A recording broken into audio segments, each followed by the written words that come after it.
Good afternoon, Periscope. Hopefully everybody's doing all right.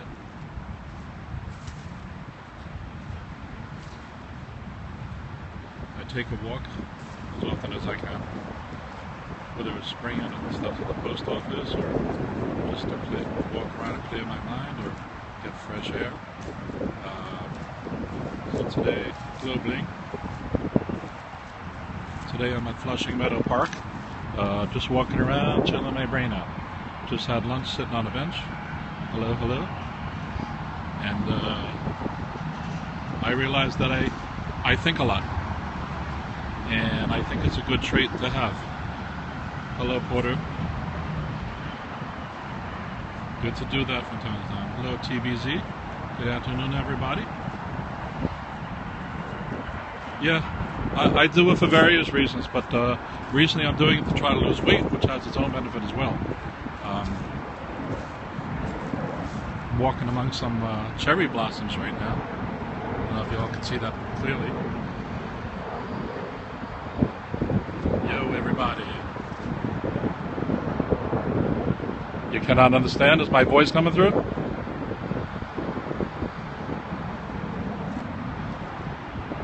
Earth to Periscope. Is anybody there? Can you guys hear me right?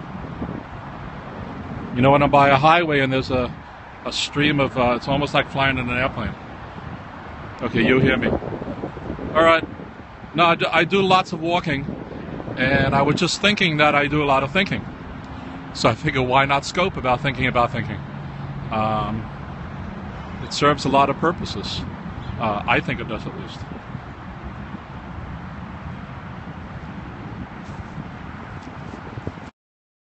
Myself on here we go. I'm EnvyThisStuff. Oh, you said you can. Okay. All right, I'm trying to read the screen. I'm in my 50s now, and I can't see well. So the glare's on the screen, and that's part of what kills me. I can barely drive at night for the same reason. So just walking around, taking it easy, clearing my mind, realizing that I do a lot of thinking. And I think it's really beneficial for people to do that. When I have personal problems, I often go for a walk, and it can help out. And especially when I'm trying to do business stuff, you know, you could procrastinate and hem and haw and, you know, go through lots of different things. And sometimes just, you know, sleeping on it can help. Sometimes taking a bath helps. And sometimes just walking around helps. Hello there, Steve. Good afternoon. I'm walking among some dogwood trees and some cherry blossoms. I haven't been here in about 3 or 4 weeks, so I can't figure out if the blossom is still trying to blossom or they already blossomed already, because we had some rain the past few days. Yeah, especially when you get 13 hours of sleep. Right, I'm usually running on empty. And it turned out last night I got 13 hours of sleep, and it's the first time I've got such a well sleep in months, easily 6 months. And it takes a toll on you.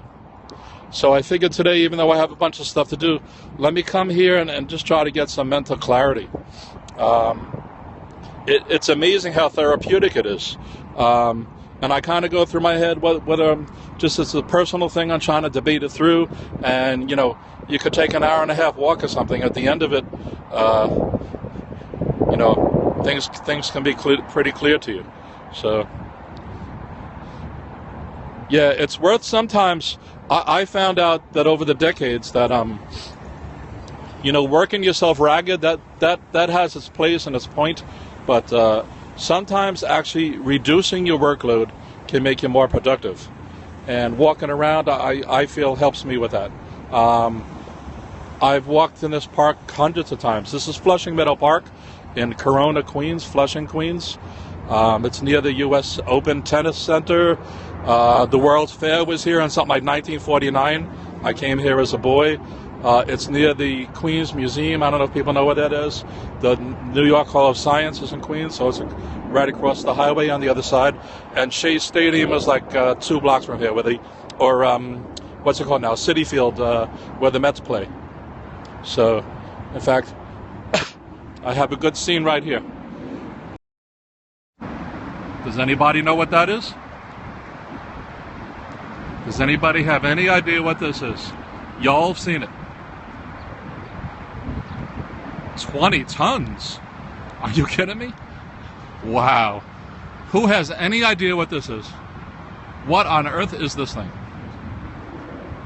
The World's Fair Tower. Where have you seen that? Millions of people have seen this somewhere.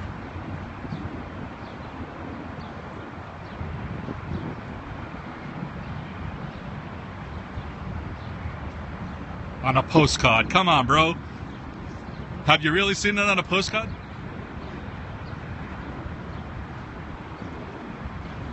You've all seen that in Men in Black, when Will Smith fights the alien and the top takes off. So I'm always looking behind me to see if anything's creeping up on me. I can't say it looks familiar.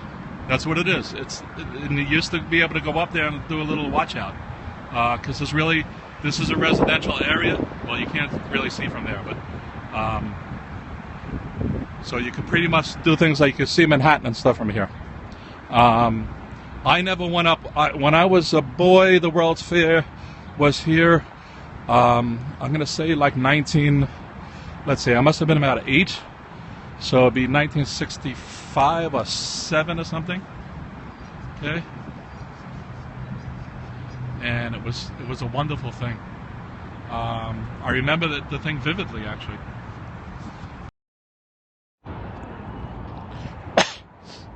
So I come here sometimes just for good memories. I can reminisce about being here with my brothers and sisters. I have 1 brother and 3 sisters, and my parents. We've done various things. There's an ice skating rink here. We used to just walk around, do silly things with the brothers and sisters. The World's Fair as well. I saw the Pieta here when I was younger. I don't know if anybody knows what that is. That's a famous sculpture by Michelangelo, I believe.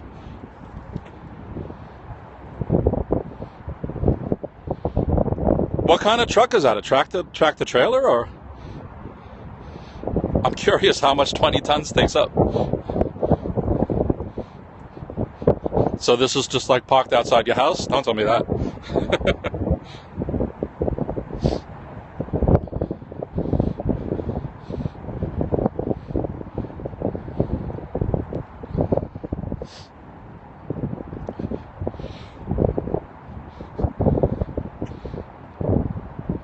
Wow, man, that's wild. That's totally wild. And what do you do with the books? That's what you sell on eBay or something?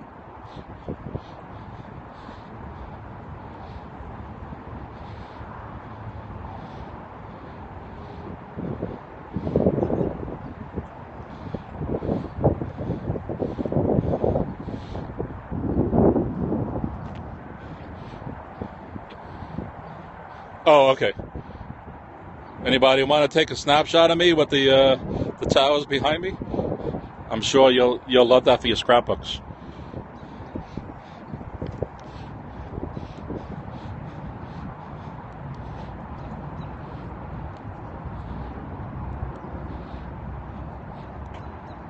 It's Periscope app.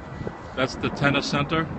When you see it on TV during the U.S. Open, that's where it is up there. We have a very unusual thing coming up actually in 2 seconds. Actually, you've all probably seen this. It's been on TV shows, movies, reality shows.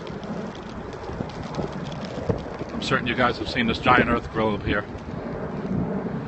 It's pretty amazing how it's built architecturally. And when I was a boy, and I could be misremembering it properly, but I could swear I saw a guy. The thing about the World's Fair when it was here when I was a boy it was kind of like Epcot in Disney World or Disneyland, wherever it is. And it was more like futuristic stuff, like visions like Walt Disney would have in Tomorrowland and all that. So I could swear when I was a boy that I saw a guy fly over this thing in a jetpack.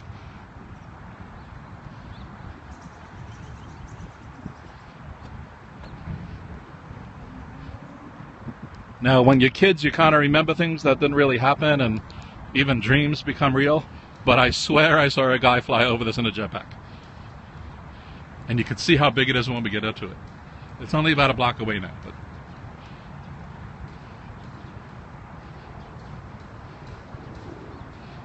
Sometimes I just sit at the benches here and I'm like, how the hell does this thing stand up? And there's normally a whole big waterfall thing there.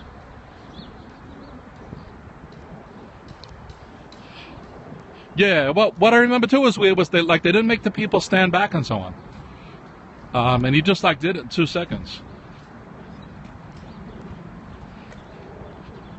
Anyway, I sit around and try to figure this out because this I mean, I can understand it, but it's still pretty spectacular. And I guess it's been up here now 50 or 60 years. So this thing, let's see, I'm going to guess this is about, let's see, that's 3 stories. This has got to be 10 or 11 stories high. And there's normally water around it. You've probably all seen this on postcards.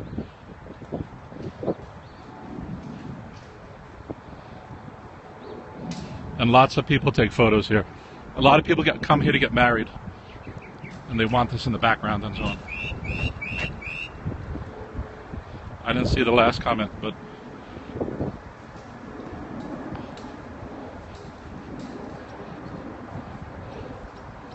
this thing is gigantic. Sometimes there's festivals around. There's a circle going around here. There's festivals that are around that. This park is like the place to come in Queens to go jogging and walking, bring your family, whatever. So that's like 10 stories high, and there's those wires, I guess, to represent like an atom or something flying around it. Or Superman or something. I'm not sure. And with the water, it's pretty wild. So again, I'm Envy This Stuff. Was just walking around and was thinking about thinking, so I figured I might as well talk about thinking. Or talk about, something like that. Thinking's important to do. You can make plans. You can decide what to do. Oh, satellite trajectory pass. Yeah, you're probably right, because that was related to kind of technology. It was a new thing back in this would be the early 60s or something. Or maybe past the mid 60s. And everything was like that. Yeah, by now we were supposed to be living like the Jetsons, right? We have our dog Elroy or Elroy. No, or was that the boy's name? I can't remember. So I just had a simple thought, which is thinking is important. You can resolve a lot of problems, whether they're mental problems or family problems, or you can calm yourself down just by breathing. I find the fresh air is fantastic. I even come here on cold days, even if I'm bundled up in a coat and a hat. It still gives you clarity. I like the Beatles, so I often play the Beatles on a Bluetooth neckpiece that I sell. Yes, I sell stuff. Right? Does everybody see that?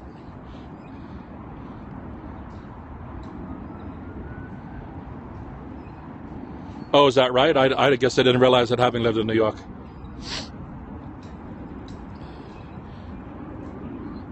Because every few years they talk about taking some of this stuff down, and there's actually a committee now that's protects the park or whatever. So I think it's a good thing. In fact, they're repainting the. You can't see it from here. Where is it? They're repainting the towers. Actually, there was a thing next to that I'm not sure it came on the scope.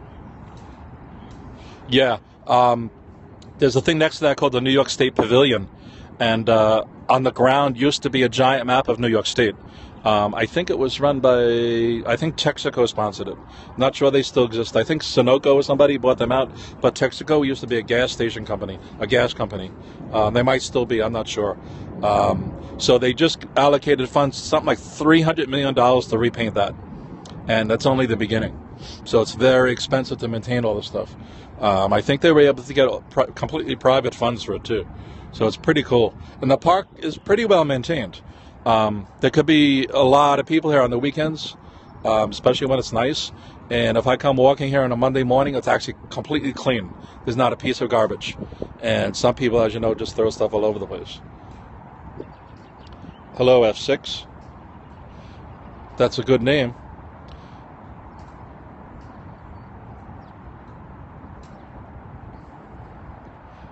Right, I'm sure. But I guess with Shea Stadium being here, Citi Field, and the tennis center, it's kind of helps out because they use this to do some of the parking, and they hold events and so on related to it. So it's pretty cool. I don't speak Russian if that's Russian, so I don't know the answer. Please speak English.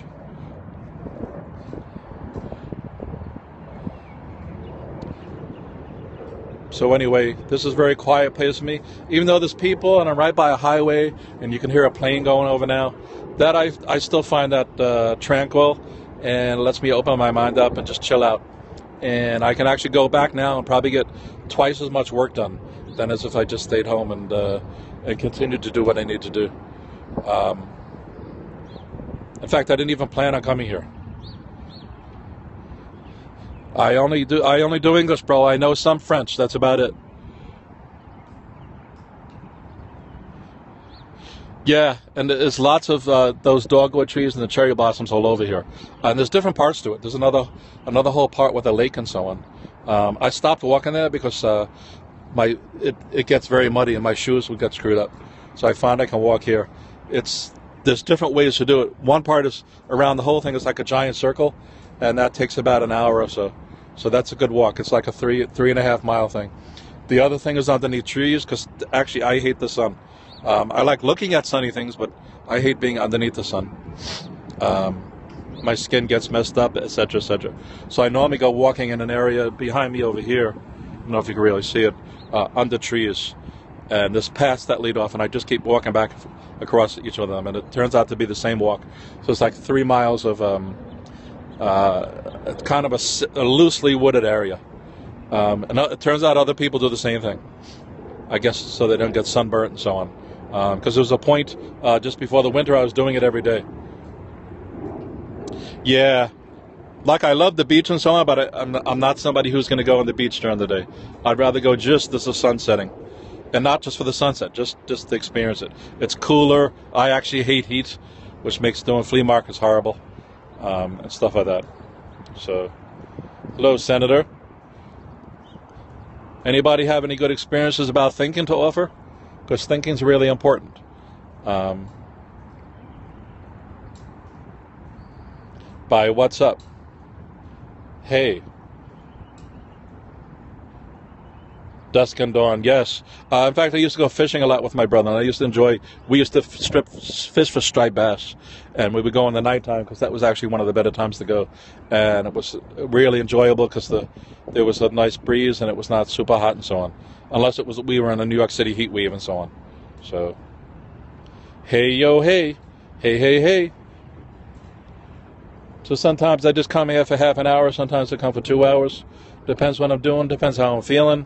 They have a lot of soccer matches here.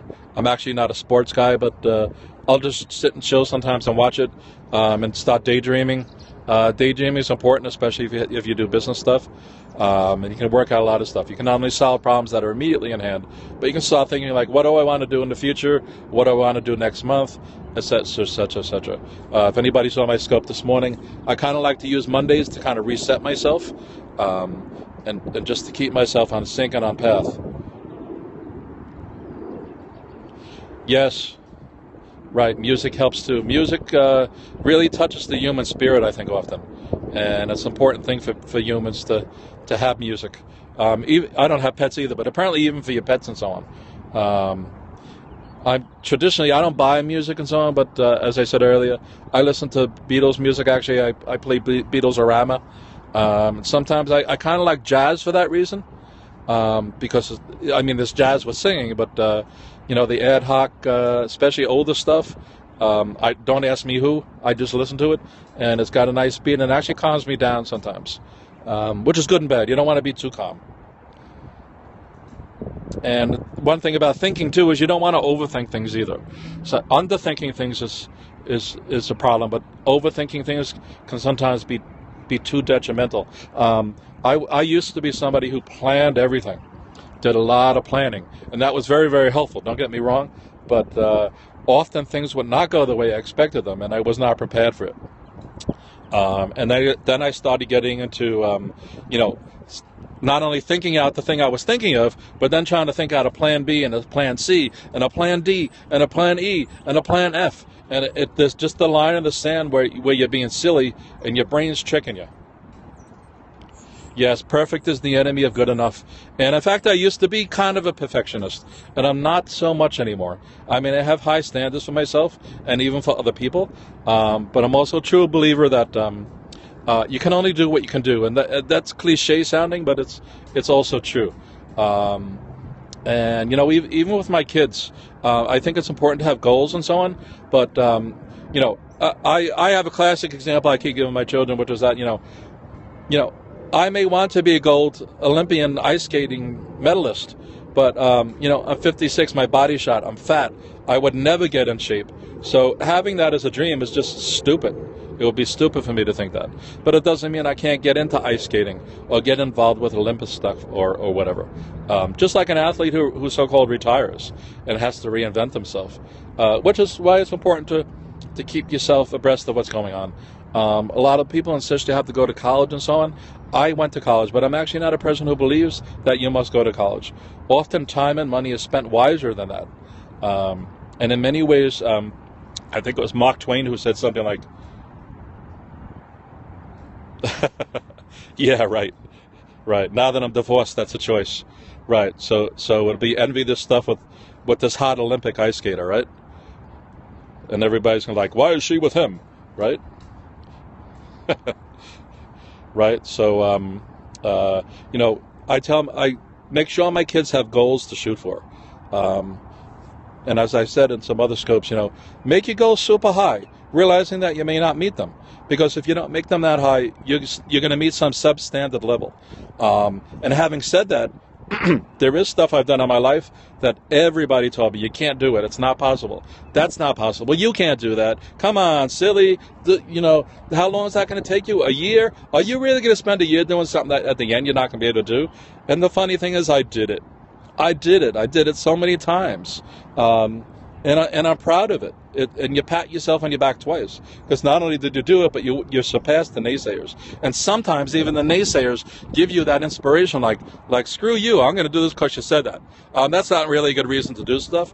But, there is sometimes that motivation, like who you talking to? Who you talking to, right? How dare you say that about me? So it's that kind of a thing where, life teaches us certain things. In my 20s, I was very shy and actually very naive. In some ways, I'm still shy and still naive. So life is always a learning process. But, there's things when it's in your body, when it's in your blood. Yeah. I keep alluding to a life story I had myself. Until about 9 years ago, I was a software developer, and I got very, very sick. I don't want to get into that right now, but basically my immune system collapsed, and lots of bad things started happening to me. I didn't have cancer or anything like that. It was almost like a mental illness of some sort, and I'm actually still recovering, which is one reason why I decided to start walking so much. And I actually have 24/7 pain. I'm sitting here having pain on my thing now, but I could sit here and go, boo hoo hoo, oh man, I have all this misery and my life sucks and whatever. No, why would I do that?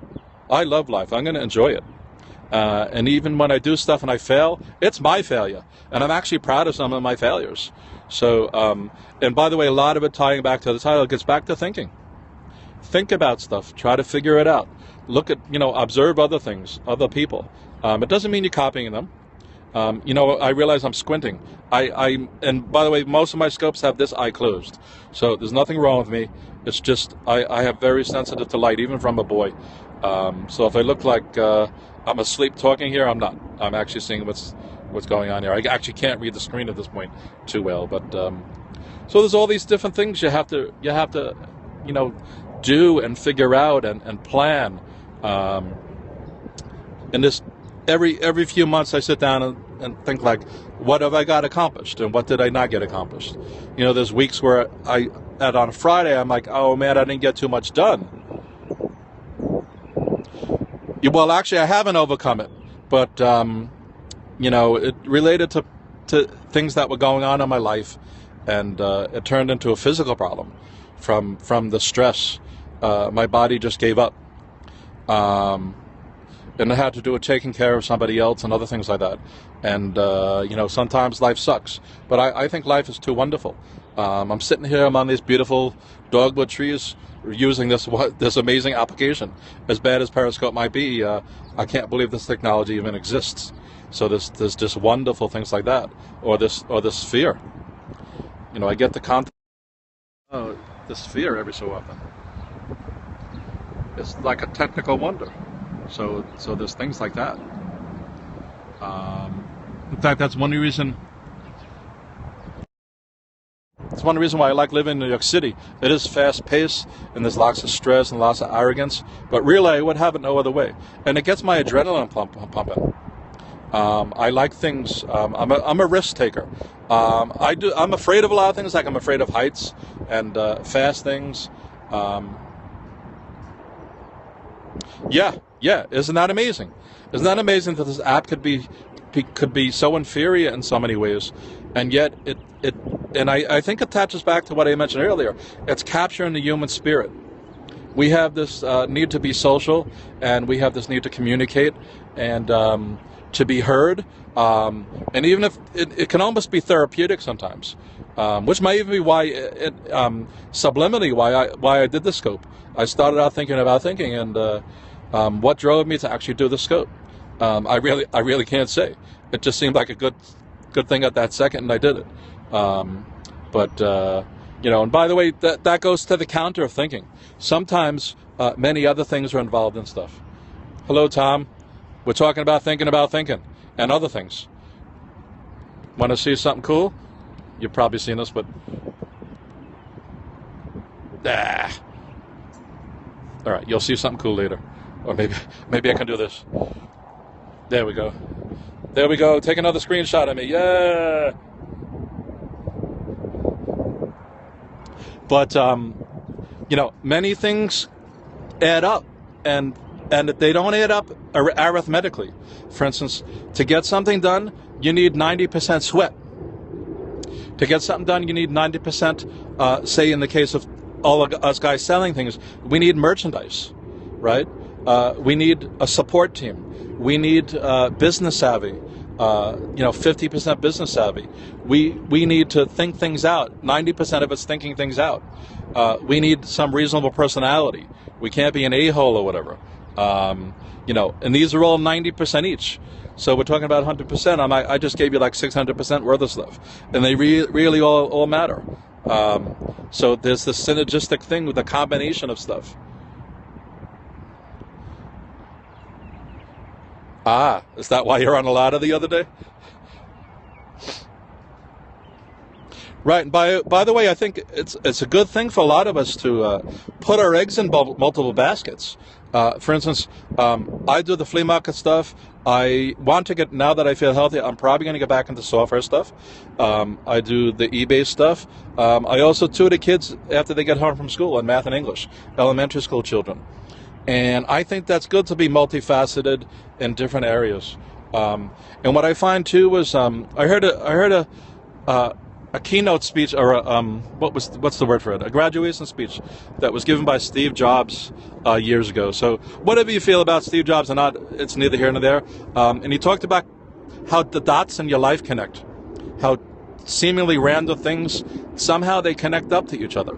I think his example was using He took a typeface typeface class in college or something, and it turned out to be one of the things that got him through with the Macintosh and all these things. So it's interesting to see how things connect up. Like the kids I'm tutoring now are struggling with Common Core, and that's a big problem. And I don't think it's really being addressed properly. In fact, I might do a scope on that. They're doing the New York State test this week. They did English last week, and they're doing math this week. And I might even scope about that, because even though I think it's important to have standards and children should be required to be at a certain level, what they're doing now is just insanity. And it's just silly. And there's the standard, and there's what the city and state say, and then there's what happened in the classroom. Yeah, and the teachers are not teaching what's there, and so I have to tutor these kids in English and math in this case. Actually, I do other subjects too, but math is really the main one I do, and I do English as well. And it's just amazing what's happening in the classroom versus what they're being required to ask. And basically, we go through the state tests. I'm not doing it to teach to the test. I'm doing it to find out what they know about each topic and find out their strengths and weaknesses, and actually play on their strengths and play on their weaknesses. And I'm often in a total out of space because what their teacher's doing is not even related to that. In fact, most of the teachers don't even teach the basic math in the case of, say, math. So it's pretty silly. It's really silly. And this is what we're trying to bring our children up on. And what really confuses me, even, compounds a double, triple, quadruple, is that, I'm a byproduct of the New York City school system, which indirectly is a byproduct of any school system. And I ain't stupid. So I don't know what's happened in the past 40 years. They keep doing this new math and this new this and this new that. I don't know.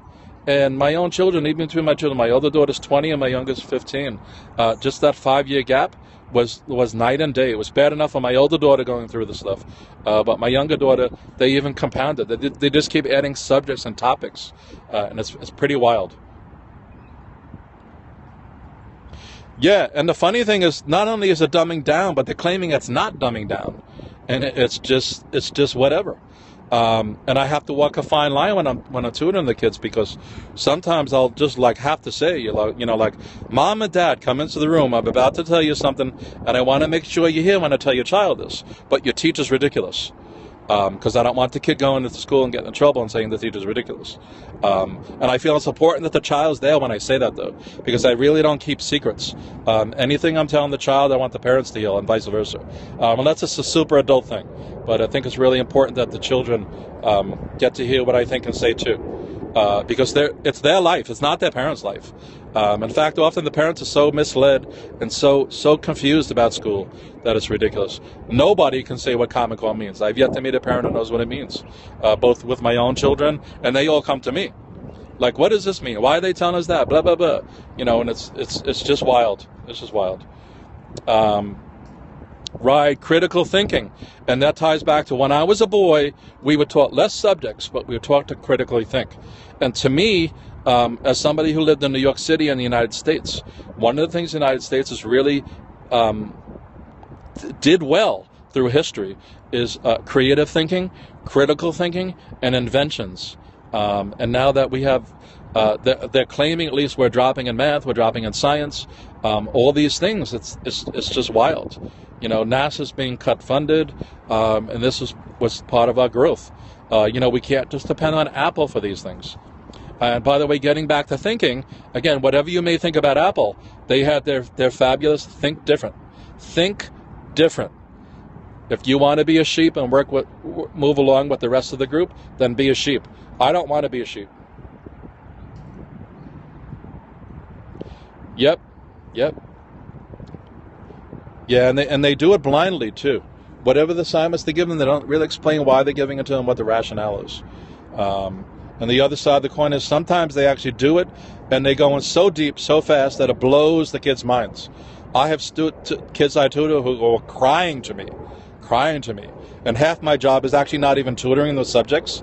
It's getting the kid to calm down and bring the parents in and say, like we have to have the family meeting. And I'm like a therapist. I'm actually negotiating between them, like your kid's not lying. Believe the kid. This is what's happening in the classroom.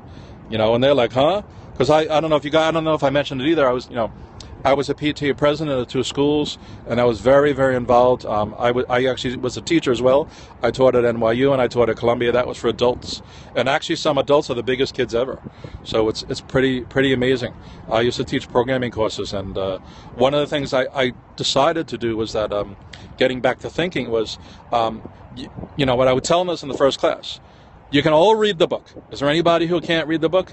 And they would all say, sure, we can read the book. So, because they would get into what book are we using and what page are we going to be at? Especially the second week. I would tell this real quickly because it would come up very often. And either the second or third class, they would be like, what's the book? Why don't you tell us the book? And I'm like, I told you there's no book. There's no book. And they're like, tell us a book. So I would tell them a book or two. And then they'd be like, what pages should we be reading? I'm like, I'm not going to tell you what pages you should be reading. And they were like, why are you not going to tell us? We have to know what page to read. I'm like, okay, read page 1 to 50. And then what? Then what are you going to do? What are you going to do next week? Right? Are you going to come with questions to me? Am I just going to repeat what's in the book? Should I come to class and just read the book aloud to you? You know, what are you going to get out of it? And part of it was critical thinking. And my real thought behind that was, when this course ends, sometimes it was 10 weeks, sometimes it was 13 weeks, sometimes it was 16 weeks, depending on exactly what was going on and what was happening between the breaks and all this other stuff. And I would tell them, when this class ends, what are you going to do? You ain't going to have me no more. So what are you going to do? Ask the next teacher what page to read? So I said the focus is, even though this might be about C programming or something, we're not going to really talk about C programming. We're going to use C programming as a segue into these things. But at the end of the day, I want you to learn how to research by yourself, how to think for yourself.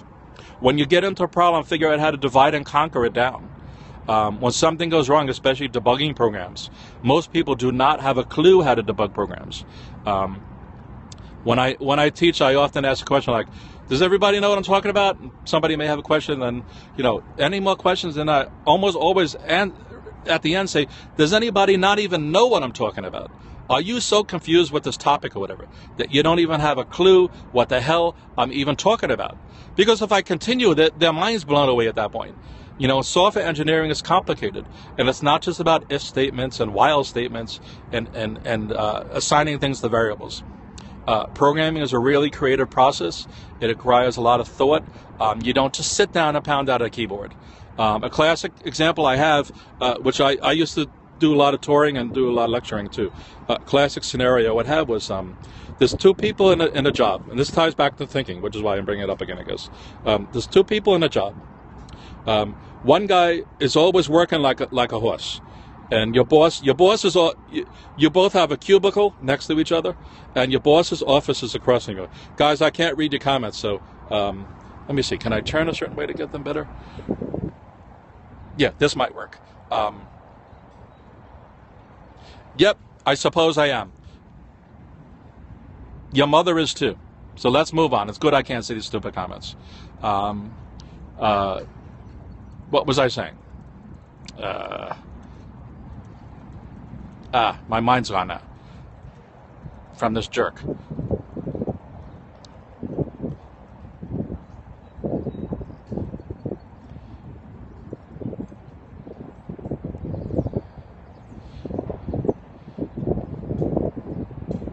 Yeah, learning to program. What was he saying about learning to program? Oh, yeah, I remember. So you and your coworker are in two cubicles next to each other, and your boss's office is straight across from you.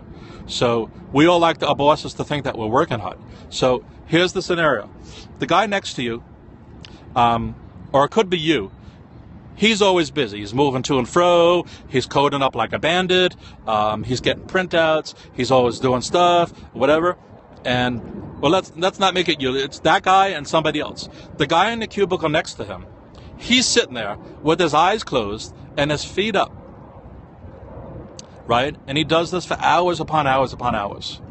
So the question I ask the audience is, which person would you give a raise? And you're basing that on which person seems to be working harder. Well, it's clearly the guy on the right cubicle who's busting us up, doing all stuff, kissing up to you, whatever. And the guy on the left side, man, he's just a joker. He's sitting there sleeping. Or seems to be sleeping. Right?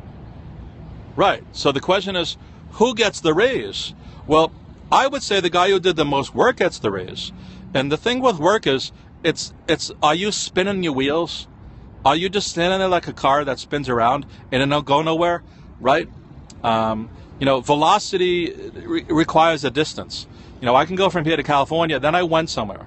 But if I just spin around for 3,000 miles in a circle, going around this globe here, I haven't gone anywhere, right? So the guy who appears to be doing all this work, he may have nothing really accomplished. He might keep rewriting the whole thing. Very good. Never mix motion with progress, or for progress, right? And the guy next to him, He's planning his program out. He's analyzing it. He's considering, how do I figure this thing out? He's using his freaking brain to think, right? It's really a powerful, powerful thing. And the proof is in the pudding, which is the guy who sat there seemingly to do nothing. Actually, his programs worked. They're well debugged, and they're easy to maintain, and customers give good feedback, and there's less bugs, and etc., etc., etc., etc., etc. I once went to a talk. I don't know if people know Sun Microsystems. They did a computer. They did Sun OS, and they had a computer at the time. And Bill Joy was the founder of the company. And I used to exhibit in Manhattan at the Jacob Javits Center for various trade shows. There's one called Unix Expo. I was a speaker there as well. Anyway, I sat in this one course. I can't remember what it was. It was a panel, and the first speaker was supposed to be Bill Joy, who at the time was the CEO of Sun. If I'm not mistaken, who bought out Sun? Was it Oracle or who does Java again? Who are the people who do Java? I think they bought him out. It's Oracle as well, isn't it? Anyway, Bill Joy was supposed to be the first panelist. NEC bought Spark? That's interesting. NEC. Oracle bought Java. I think Oracle eventually bought the Sun OS stuff too, didn't it? Okay, maybe not. Anyway, at the time, he was like the main software guy at the time. Sun was a very popular company. They did a lot of hardware, and they were through a lot of the beginning of Unix and stuff like that. If nobody knows what Unix is, think Linux, Linux, Linux, depends how you say it. You say tomato, I say tomato. Yeah, Solaris was the name of it, right, thank you. Which is related to the Sun, duh. Yeah, I think, was it you who said I've forgotten more than most people have remembered? But at least I can get this close to everything, right? So anyway, there was this panel, and he was late, and he was supposed to be the first speaker, and they actually held up the panel for like 45 minutes from him. So finally, the moderator was like, "Screw this, let's start." So they start, and finally, during the beginning of the third speaker. Yes, that's what Bling's good for. So at the beginning of the third speaker, finally Bill Joy arrives, and the moderator stands up and says, Bill's here. Let's start with Bill. In the meantime, he's interrupting the third speaker. So Bill goes, no, that's rude to do. So Bill sits there, and the next thing, he's reading the newspaper.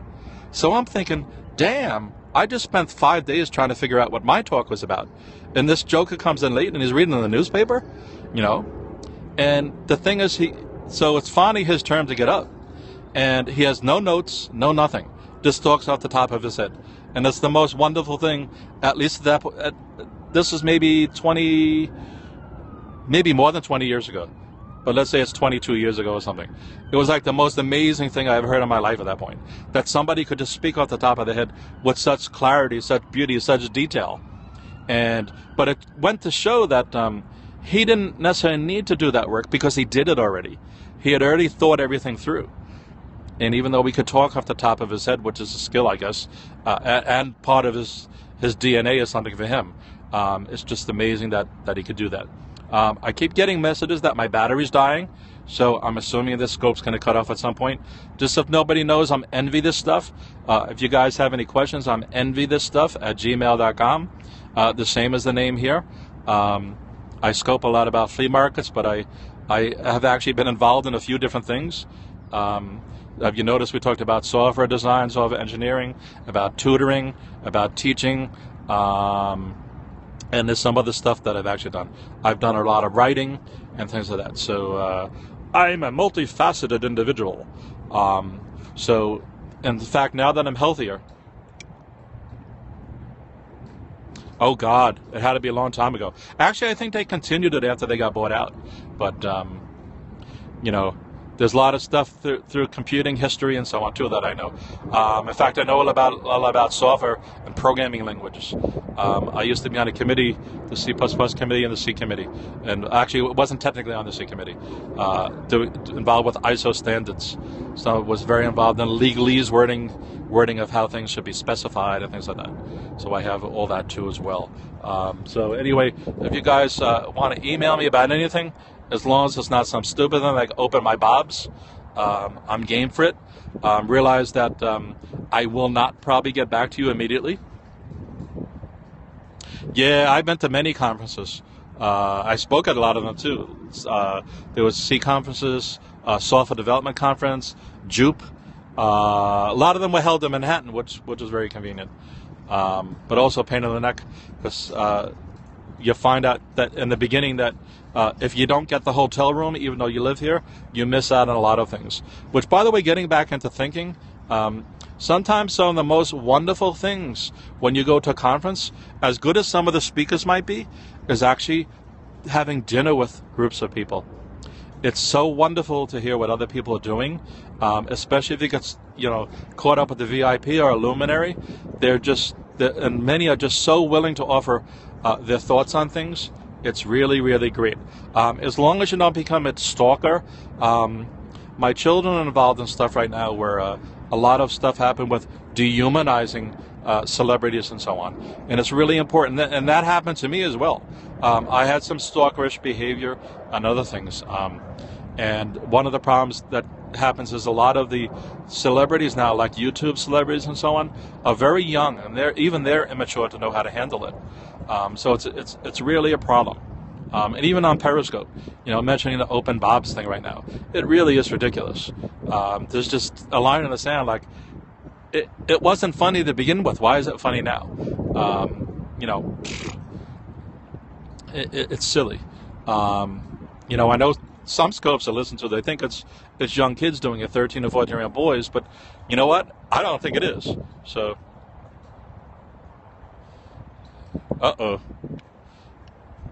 yeah, and stalking is just scary, especially when you have children and a wife and a family or something. And not that it ain't bad enough when you're just by yourself, but you get strange phone calls, people arriving at your house, stuff like that, which I've had. So it's like, what the hell? What the hell just happened? How did this person even find me? And it was to the point sometimes. Yeah. People even knew who I was on the subway sometimes, and I was like, what the hell is going on here? How would you know who I am from the subway? But it was they had heard me talk in Manhattan or something or whatever, or just different things, and it does get scary.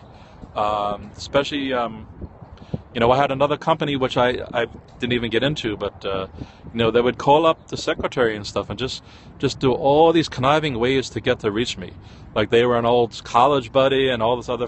Come on, bro, how stupid do you think I am? It's stuff like that. So, and that gets talking about thinking. That gets you thinking as well. It's a very complicated thing, and a lot of people have a lot to deal with. In fact, if I re-enter the software arena, that's one of the things that has actually got me already upset, because I don't really want the attention. I want the attention in the sense that I could help somebody, but I don't want the personal attention. It's just silly. Like with the movie stars and stuff. People say like, well, they know that. No, they didn't become a movie star to get hounded by the paparazzi and have people hanging out at their hotels and all this other stuff. And especially even if you do that, be respectful. I see people trying to get autographs from people and stuff like that. Come on, bro. If they said no, they said no. You're not entitled to that. That's not their responsibility. It's just so silly. And I've seen and heard, I've seen it too. People do stuff to stars. Either insult them or bop them in the head or something like that. I mean, come on. You're not entitled to that. Or hounding them at a restaurant or something. Yeah, it's good to get a nod or a smile or whatever from the person or some acknowledgement. But you know what? At the end of the day, who the freak cares about a selfie? Yep, that's what it's about. That's what it's about. And I hate to say it seems to be especially young children, but I also see the adults doing it. And often it's the parents pushing the kid to do it. And this is like, at the end of the day, it'd be nice to have a selfie with Mr. X or Miss Y, but at the end of the day, what really matters is, the human spirit, being kind to somebody. In fact, if somebody would do that to me in the future, I would probably not even acknowledge them. And it would be the kind person, the person way in the back who's standing there like a sheep. They're the one respecting you. It's just so much dehumanizing behavior that happens. And it's almost like they're putting a notch on the wall. Like, I got this person's signature, and then they'll never look at it again. If it's something you hang on your wall and you really respect, or you really want to be involved in the person, that's something else. But yeah, he's a good example. I'm not sure I really agree with his music per se, but that guy is a super smart guy. For whatever you want to say about his life and so on, and what he's done to people and whatever, he's certainly a genius, and he certainly should have the freedom that all of us have too.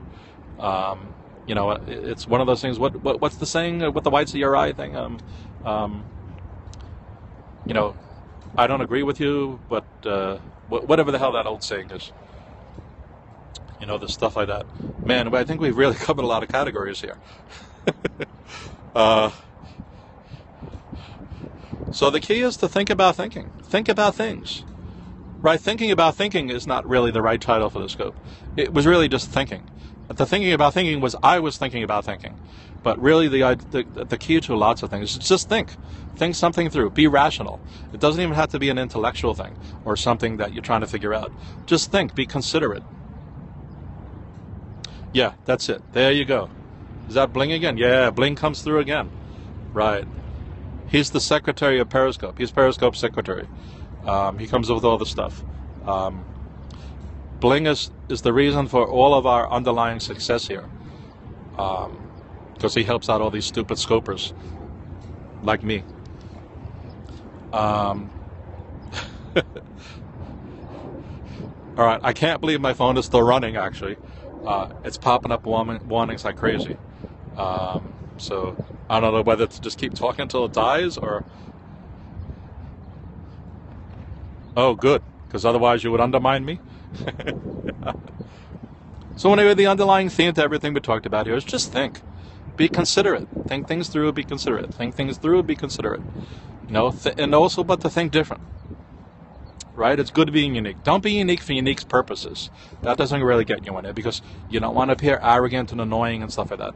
But one of the things I found up growing up as a boy, and it's one of the reasons I was shy, was that I naturally thought different than other people. Part of it, for instance, like being an entrepreneur. I've been an entrepreneur since like 1985 or something. And people just can't understand what that means and what goes behind it. And it's a psyche. It's a mental thing that happens. But even as a boy, I would have other ideas that other people had. And I was afraid to express them because the few times I ever did so, even to my own family, they never really understood what I was talking about. And I'm not just talking about business things. A person who likes to tinker and take things apart and figure them out and think them through and like, how could I make that better? And what would happen if I did this to it? Doing a lot of experimentation, which is why I'm a risk taker. I'm not a risk taker in the sense that I'm going to take $1 million and just toss it. Aha. Like minds think alike. So, but I like to analyze something. And there's often times where, as vocal as I might be now as an adult, I still like to be an observer. Like, why did that person say that? Why did they do it this way? Getting back to me teaching and telling people about critical thinking and being creative and stuff like that. And what are you going to do at the end of this course? That's what things are often about. Like, what is this thing about? And again, I don't know why I'm making this the theme of this talk, but, Apple would do stuff where they told people what they thought they wanted. Stuff like the iPod and stuff. And it's not so much they invented it all themselves, but however they combined it in its simplicity, at least at the time, they were able to create new markets. And that was about thinking differently. Okay? Somebody has exclamation points. Grandpa, yeah, that's me. That's me old granny. So, do that. Take that pet project that you think can't be impossible and pursue it somehow. I've been involved in lots of meetings over the years, and I used to speak up in the beginning of it, and I would end up getting drowned out because nobody knew what I was talking about. So what I used to do in the business meetings was wait till it was about 3/4 of the way through, and the person or the meeting or the subject was talked about enough. And either it would be a great point to jump in, or somebody would say, hey, yo, Envy, right? Because that's my name. Hey, yo, Envy, what are your thoughts of this? And you have to take a deep breath first, because you got to be calm, and you can't insult anybody who just came up. And you would say, like, doing XYZ, that sounds like a great idea, but I'm confused about something. If XYZ means this, well, what happens if ABC happens? And like silence would just come upon the room because nobody thought it through. And it wasn't I was trying to be pompous or arrogant or whatever. It was like, for this product or whatever we're doing to be successful, we have to make sure we're not just jumping into this. It's not my money. I'm an employee here. It's not my money. But, in some cases I was a consultant. But you're paying me to think this for you. So if we're going to do XYZ, somebody better research this thing and figure it out. Lots of things sound good on paper, but in reality they don't. Doing consulting and stuff in my business, there were times where I had many, many good contracts offered to me, and I had to reject them because I couldn't understand them, or the people were lying, or they didn't think through what they wanted me for, and it was just mispurposed. The money would have been great or whatever, but nobody would have been happy. Not I, not the people, not their customers. And sometimes the bit of truth is important too, that people need to know stuff about that. So there's things like that. And again, it gets into thinking. But your timing has to be right if you offer comments like that. Your timing has to be right, and you have to do it considerately. You can't be like, you freaking jerks, this is the stupidest thing I ever heard. Although in some cases it is the stupidest thing I ever heard. And sometimes you have to word that a little more wisely. But if you're involved with something that's reasonable, and you don't speak up when you see something wrong or misdirected or whatever, that could be the golden opportunity. And if you get known for being the person who thinks, who you might be a risk taker, right? I'm saying I'm a risk taker, but I don't jump into it. They're two different things.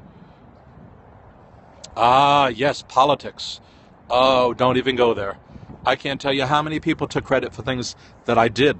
And I was able to, that took a lot of thinking on me. And the solution was actually very simple. At least for me it was, at least for the things I did. The solution was to have written an email about it. And it was able to cover my butt. First of all, you have to write the email as simple and short as possible, so that somebody reads it in the first place and can acknowledge that they saw it. And the second thing is to send it to the right people.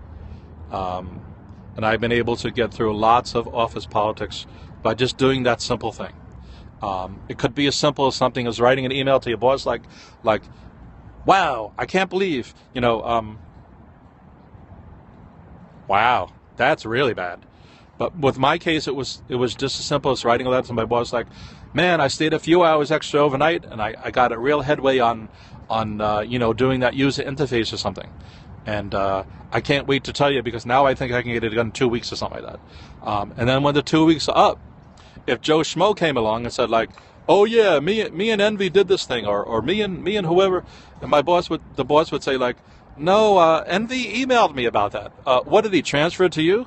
And it got to be almost ritualistic. Like then I would be called in the office and it's like, hey, didn't you send me the email? Yeah, I did that. Well, Joe Schmo saying he did it. How did Joe Schmo do it? So it's really simple, and it was a one sentence thing sometimes. What I also do is start creating status reports myself. Sometimes I would email them to myself, like I did XYZ on ABC.